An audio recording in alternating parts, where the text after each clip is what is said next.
Okay, let's just jump right in. There is a massive, and I mean tectonic shift happening in the workplace right now.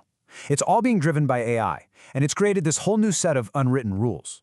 Rules that, honestly, everyone from the intern all the way up to the CEO has to understand if they want to survive, let alone thrive. And if you want to know just how high the stakes are, just look at this number. This comes from the World Economic Forum. 41% of employers are actively planning to use AI to cut a huge chunk of their workforce in just the next 5 years. This is not some far-off sci-fi thing. Nope. This is the strategic plan being written in boardrooms as we speak.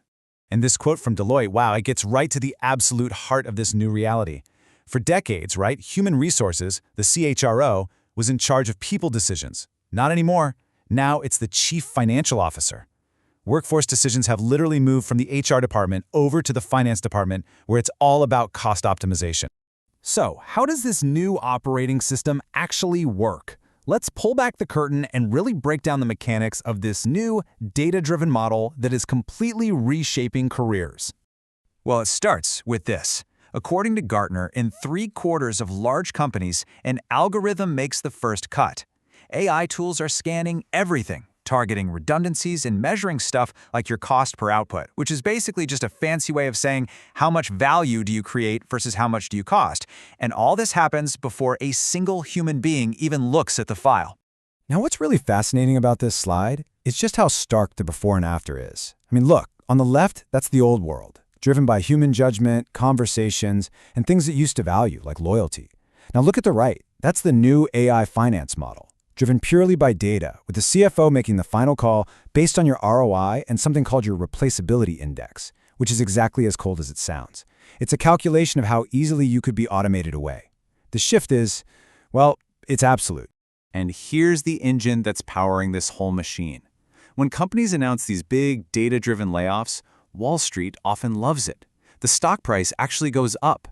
And this creates this incredibly powerful incentive for CFOs to see cutting jobs not as a painful last resort, but as a good thing, a positive signal to send to investors.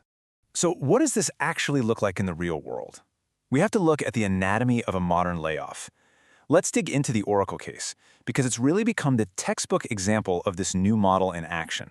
First thing you have to understand is the context. Just before these massive layoffs, Oracle announced a 95% year-over-year jump in net income. This was not a company that was in trouble. This was a hugely profitable company making a very cold, very strategic calculation.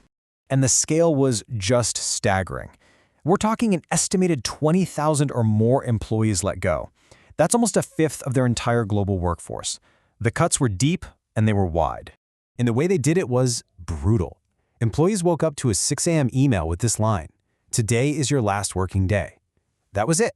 No conversation, no warning. Just an email and then poof, immediate system lockout, you're gone. So what was the logic here? What was really going on? Well, Oracle was making a huge, incredibly expensive bet on AI infrastructure, and they decided to pay for it by cutting their workforce. In the new language of finance, human capital was liquidated to fund algorithmic capital. But is that the only way forward? Does it have to be like this? The Oracle model represents one philosophy. Let's call it the elimination model. Now let's look at a powerful competing idea for what the future of work could look like. And this slide just lays out the two paths so clearly. On the left, you've got the elimination model we just talked about. People are a liability, a cost to be cut. But on the right, you have the intelligence model. And here you redesign work, you redeploy your human talent to work with AI because you see their capabilities as a strategic asset, something to leverage, not liquidate. So is this intelligence model just, wishful thinking? Well, not according to the data. TechWolf analyzed billions of job tasks and found that, about 38% of work can be augmented by AI right now, but a massive 62% that still requires complex human judgment. The very thing AI can't do. This makes redeploying your people a really smart, strategic bet.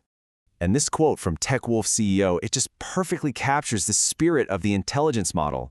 It's a proactive strategy. It's about developing human talent to work alongside AI instead of just reacting with cuts. It's about building a future, not just trying to survive it. Okay, so you're looking at these two competing models, and you're probably thinking, what can I, as an employee, actually do about any of this?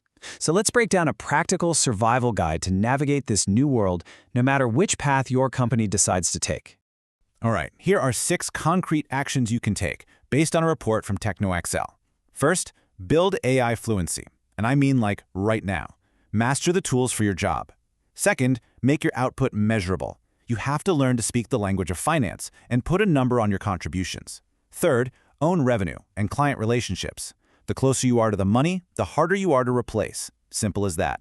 Fourth, invest in those uniquely human skills: creativity, complex problem solving, strategic thinking, the stuff AI can't touch. Fifth, become an AI workflow designer. This is about leveling up from just using AI to being the person who designs how it's used. And finally, adopt a portfolio career mindset. Your #1 loyalty has to be to your own skill set, not to any one company. And if you're wondering just how important that first point on AI fluency really is, well, the numbers don't lie. PwC found that jobs that require AI skills are already commanding a 56% wage premium, and that number is just skyrocketing. Learning AI isn't just a defensive move anymore, it is the single best offensive move you can make for your career.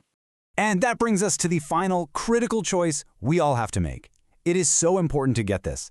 The future we're heading into, it's not set in stone. It is not inevitable. It's a series of design choices that we are all making right now every day.